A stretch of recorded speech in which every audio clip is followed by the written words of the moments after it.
Hey y'all. Lately, God has been telling me that I need to speak up, that I need to use my voice, that I need to tell my truth, tell my story. This isn't easy for me, but here it is.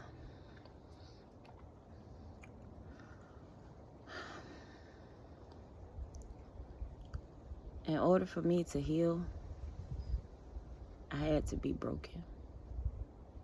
God had to break me. I was fighting myself. I was fighting those monsters, those demons that I had been carrying for years from my past. And for me to heal from my past, I had to face it. This coming from someone who experienced molestation and rape at an early age. It tore me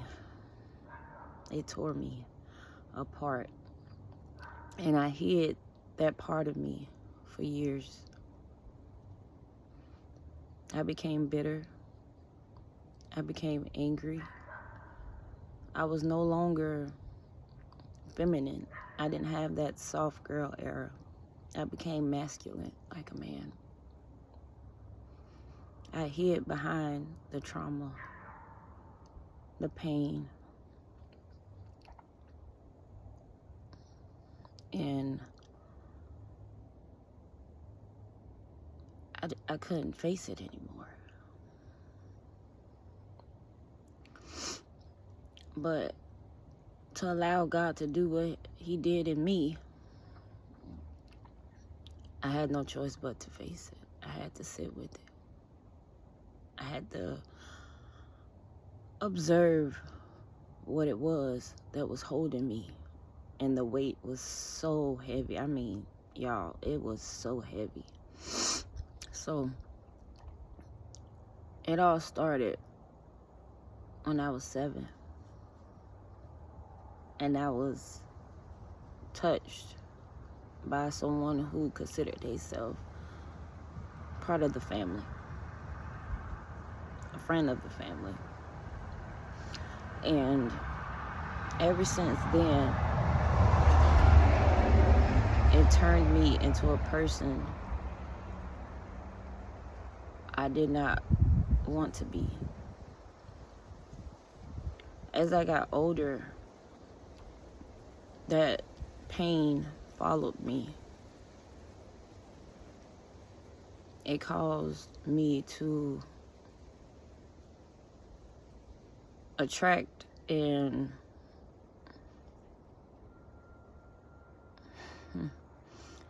it caused me to attract the wrong type of people in my life. It caused me to seek out men and relationships that I had no business being in.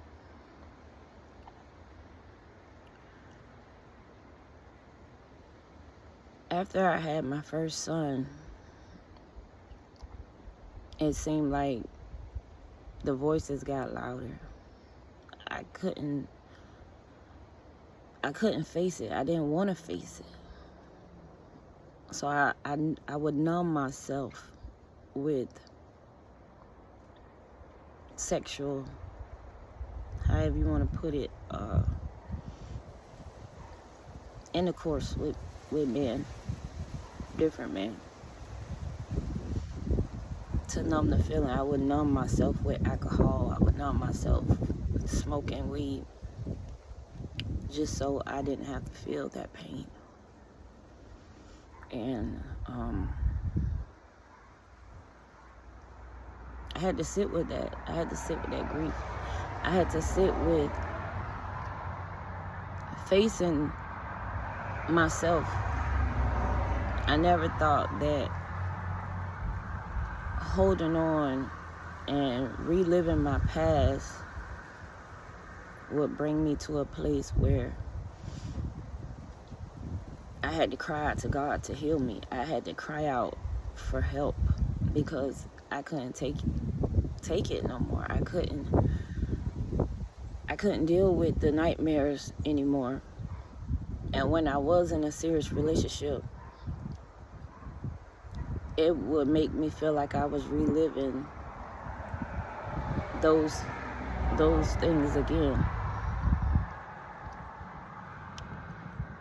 So God he had to put me in isolation, in the wilderness, by myself, no friends, no man, no family, just me and my kids. And when I told God I needed help, he told me that's what I had to do. He had to put me where he can get me by myself. And I would question, why me? Why me? If you love me, God, why would you let people hurt me? If you love me, God, why would you let me get raped? Why would you let me get molested? Why would you let me get drugged? Why would you let me get abused if you love me?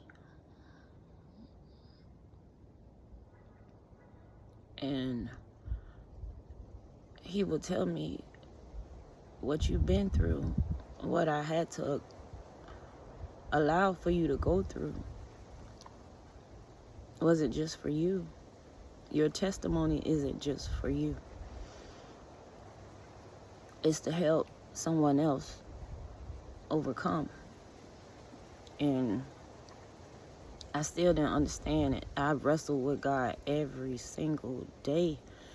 Like, okay, I believe in God.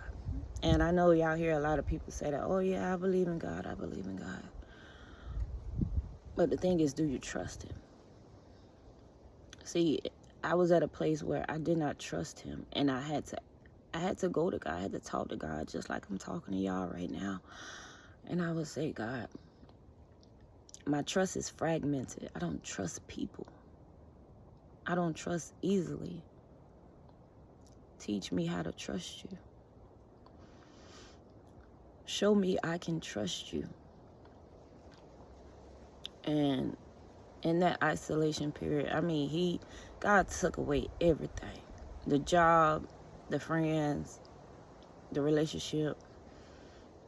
And he put me in this isolation season so that I can reflect and so that I could heal. But like I said, in order to be healed, to be delivered, he has to break you first. And he broke me down. And at that moment, I sat with God, I fasted, and I prayed. And I asked him to show me what it is that I needed to do. And I had to start by doing the inner work. He will take me back to the places and to the scenery of where things happened to me, so I could recognize that a lot of the demons I was carrying, it was because I didn't let go of what happened to me in my past. I was abused, not just as a kid, but even growing up in my teenage years. I was abused in different relationships. And there were times where I had to face my abuser, and I was afraid. I was scared. But God continued to reassure me, like, it's part of the process. In order for you to get past this, you're gonna have to face the abusers. You're gonna have to face the enemy. You're gonna have to face those monsters. And I had to face myself because I became the monster in my life. I was carrying so much toxicity in myself that I didn't realize I was hurting not only myself, but the people around me. There were times when I really did want to unalive myself, because the thoughts, oh my God, the thoughts would be so loud that I just couldn't take it no more. And I was just like, how am I going to do this? Lord, I'm not strong enough to do this. Like, why me? Why you want me? Why you choose me to go through all of this? And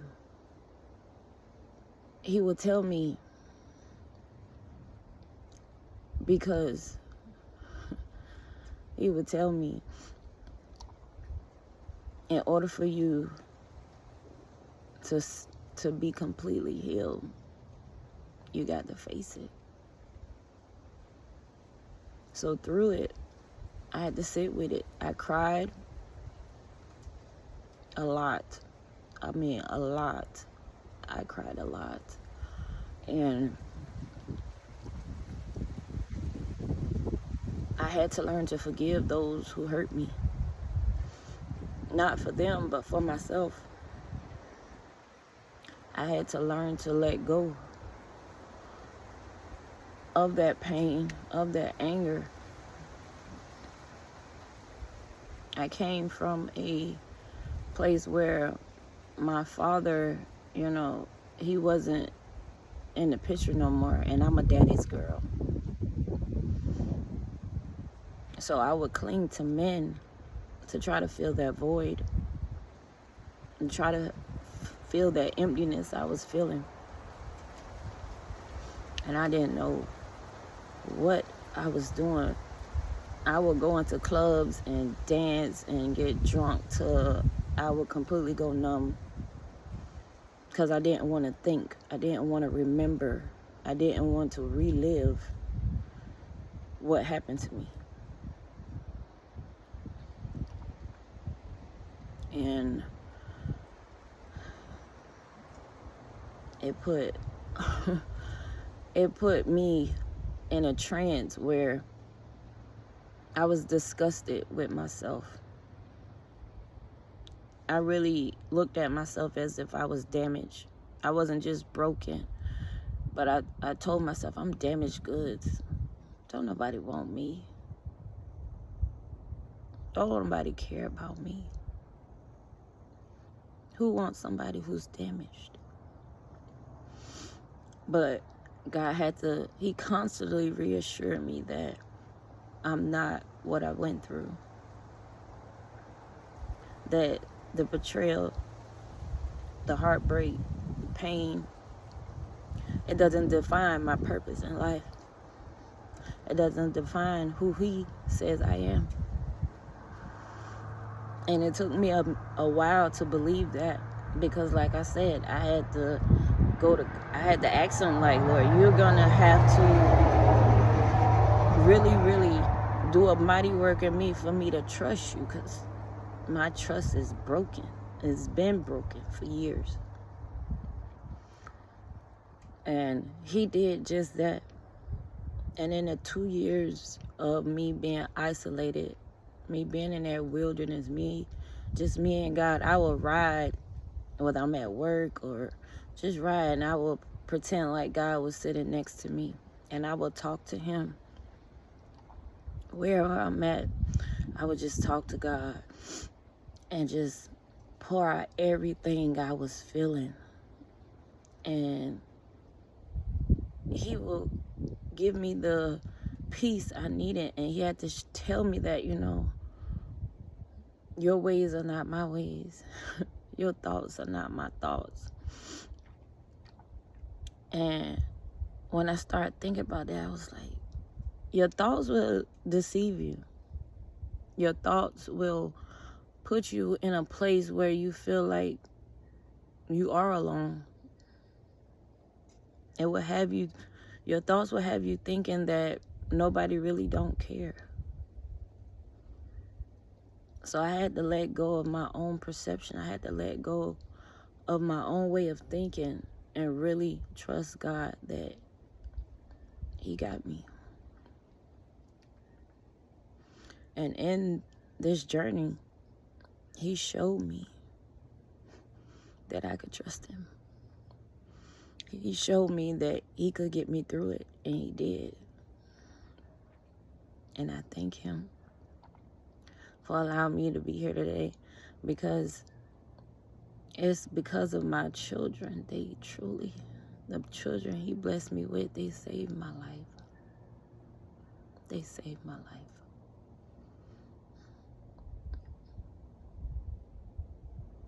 They really saved my life.